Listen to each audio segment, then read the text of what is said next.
Lahiri Mahasaya left this world shortly after I had entered it. His picture in an ornate frame always graced our family altar in the various cities to which father was transferred by his office. Many a morning and evening found mother and me meditating before an improvised shrine, offering flowers dipped in fragrant sandalwood paste. With frank incense and myrrh, as well as our united devotion, we honored the divinity which had found full expression in Lahiri Mahasaya. His picture had a surpassing influence over my life. As I grew, the thought of the Master grew with me. In meditation, I would often see his photographic image emerge from its small frame and taking a living form sit before me. When I attempted to touch the feet of his luminous body, it would change and again become the picture. As childhood slipped into boyhood, I found Lahiri Mahasaya transformed in my mind from a little image crept in a frame to a living, enlightening presence. I frequently prayed to him in moments of trial or confusion, finding within me his solacing direction. At first, I grieved because he was no longer physically living. As I began to discover his secret compresence, I lamented no more. He had often written to those of his disciples who were over anxious to see him, "Why come to view my bones and flesh when I am everywhere within your range of your kutastha, that is, a spiritual sight?" I was blessed about the age of 8 with a wonderful healing through the photograph of Lahiri Mahasaya. This experience gave intensification to my love. While at our family estate in Ichapur, Bengal, I was stricken with Asiatic cholera. My life was despaired of. The doctors could do nothing. At my bedside, mother frantically motioned me to look at Lahiri Masaya's picture on the wall above my head. Bow to him mentally.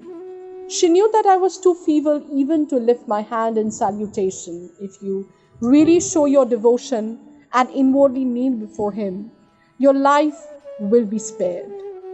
I gazed at his photograph and saw there a blinding light enveloping my body and the entire room. My nausea and other uncontrollable symptoms disappeared.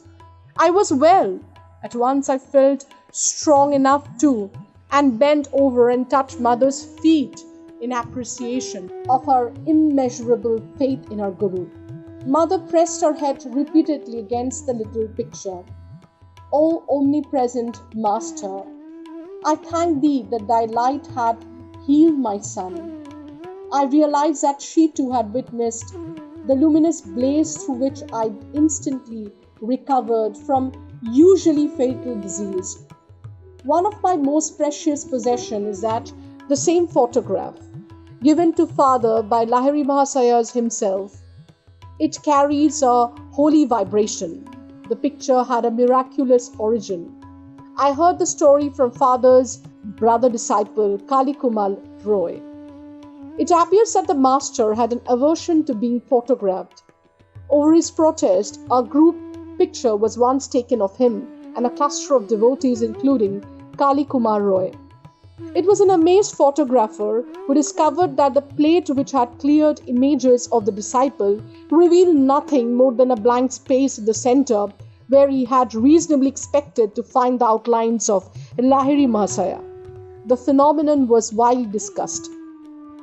A certain student and expert photographer Gangadhar Babu boasted that fugitive figure would not escape him.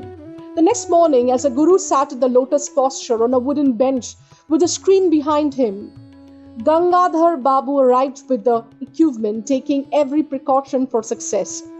He greedily exposed 12 plates. On each one, he soon found the imprint of the wooden bench and screen. But once again the master's form was missing. With tears and shattered pride, Gangadhar Babu sought out his Guru. It was many hours before Lahiri Mahasaya broke his silence with a pregnant comment. "I am spirit, Can your camera reflect the omnipresent invisible? I see it cannot. But, holy sir, I lovingly desire a picture of the bodily temple where alone, to my narrow vision, that spirit appears fully to dwell. Come then, tomorrow morning, I will pose for you. Again, the photographer focused his camera. This time, the sacred figure, not cloaked with mysterious impersonality, was sharp on the plate. The master never posed for another picture, at least I have seen none. The photograph is reproduced in the book. Lahiri Mahasaya's fair features of universal caste hardly suggest to what race he belonged. His intense joy of God's communion is slightly revealed in somewhat enigmatic smile. His eyes, half open to denote a nominal directions on the outer world, are half closed also. Completely oblivious to the poor lutes of the earth, he was fully awake at all times to the spiritual problems of the speaker who approached for his bounty. Shortly after my healing through the potency of Mother Guru's picture, I had an influential spiritual vision. Sitting on my bed one morning, I fell into a deep reverie. What is behind the darkness of the closed eyes? This probing thought came powerfully into my mind. An immense flash of light at once manifested to my inward gaze. Divine shapes of saints sitting in meditation posture in mountain caves formed like miniature cinema pictures on the large screen of radiance within my forehead. Who are you? I spoke aloud. We are the Himalayan yogis. The celestial response is difficult to describe. My heart was thrilled. I long to go to the Himalayas and become like you. The vision vanished, but the silvery beams expanded in every widening circles to the infinity. What is this wondrous glow? I am Ishvara. I am light. The voice was as murmuring clouds. I want to be one with thee. Out of the slow dwindling of my divine ecstasy, I salvage a permanent legacy of inspiration to see God. He is eternal, ever new joy. This memory persisted long after the day of rapture. Another early recollection is outstanding, and literally so far I bear the scar to this day. My elder sister Uma and I were seated in the early morning under a neem tree in our Gorakhpur compound. She was helping me with a Bengali primer. What time I could spare my gaze from the nearby parrots eating ripe margosa fruit. Uma complained of a boil on her leg and fetched a jar of ointment. I smeared a bit of the salve on my forearm. Why do you use medicine on a healthy arm? Well, sis, I feel I'm going to have a boil tomorrow. I'm testing your ointment on the spot where the boil will appear. You little liar. Sis, don't call me a liar until you see what happens in the morning. Indignation filled me. Uma was unimpressed and thrice repeated her taunt. An adamant resolution sounded in my voice as I made slow reply. By the power of will in me, I say that tomorrow I shall have a fairly large boil in this exact place of my arm, and your boil shall swell to twice its present size. Morning found me with a stalwart boil on the indicated spot. The dimensions of Uma's boil had doubled. With a shriek, my sister rushed to the mother. Mukunda has become a necromancer. Gravely, mother instructed me never to use the power of words for doing harm. I've always remembered her counsel and followed it. My boil was surgically treated. A noticeable scar left by the doctor's incision is present today on my right forearm. It's a constant reminder of the power in man's sheer words. Those simple and apparently harmless phrases to Uma, spoken with deep concentration, has possessed sufficient hidden force to explode like a bomb and produce definite, though injurious, effect. I understand later that the explosive vibratory power in speech could be widely directed to free one's life from difficulties and thus operate without a scar or a rebuke. Our family moved to Lahore in Punjab. There I acquired a picture of the Divine Mother in the form of Goddess Kali. It sanctified a small informal shrine on the balcony of my home. An unequivocal conviction came over me that fulfillment would crown any of my prayers uttered in that scarred spot. Standing there with Uma one day, I watched two kites flying over the roofs of the building on the opposite side of the very narrow lane.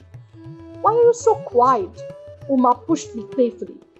"I was just thinking how wonderful it is that Divine Mother gives me whatever I ask."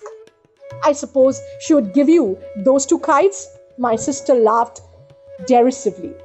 "Why not?" I began silent prayers for their possession. Matches are played in India with kites whose strings are covered with glued and ground glasses. Each player attempts to serve the string of his opponent.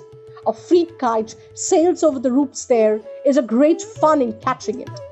Inasmuch as Uma and I were on the balcony, it seems impossible that any loosened kite could come into our hands. Its string could naturally dangle over the roofs.